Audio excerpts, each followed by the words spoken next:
roars of outrage and fury, several large humanoids had barreled out of the building in pursuit.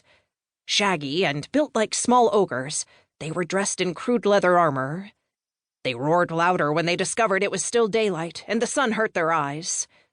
Their bestial features reminded her of something that was a blend of orc and bear, especially when they were enraged, and that's certainly what they were now.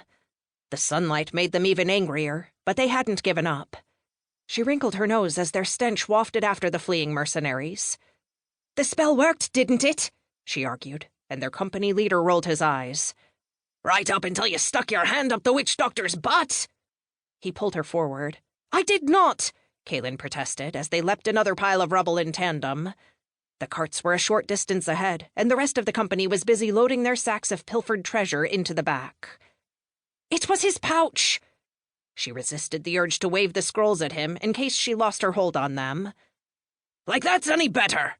Claude snapped, but she wasn't finished. "I need the magic!" she insisted. "Knowledge doesn't grow on trees around here. Well, not this knowledge." They reached the wagon and skidded to a halt. Before he could reply, one of the mercenaries trotted forward and pried the scrolls gently out of her arms. "You're gonna need your hands for this." He nodded at the pissed-off creatures behind them when she tried to pull them away. "I'll put these onto the driver's seat."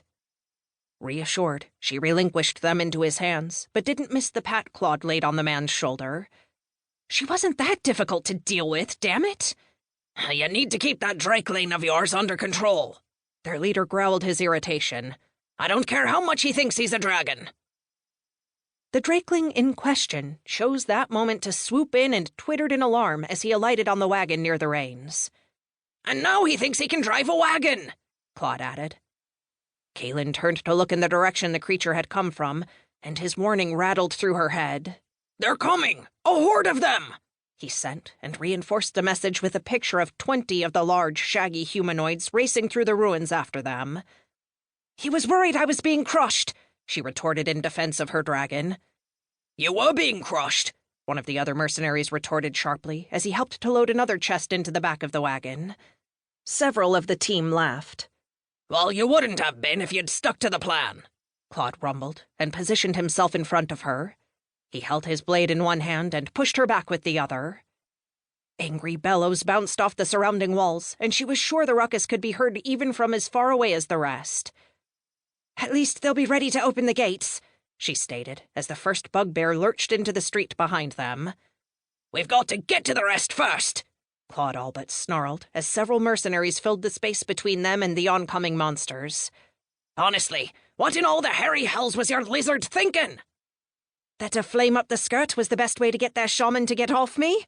Kaylin suggested, and swiped a hand across the air in front of her, so the mercenaries were hidden behind a newly sprouted wall that still displayed the expected signs of disuse and disrepair. She hoped their adversaries didn't know the area well enough to remember the wall didn't exist.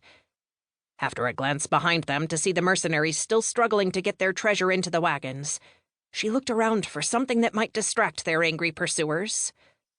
It took her a few heartbeats to see the potential in a nearby row of pillars and focus her next spell.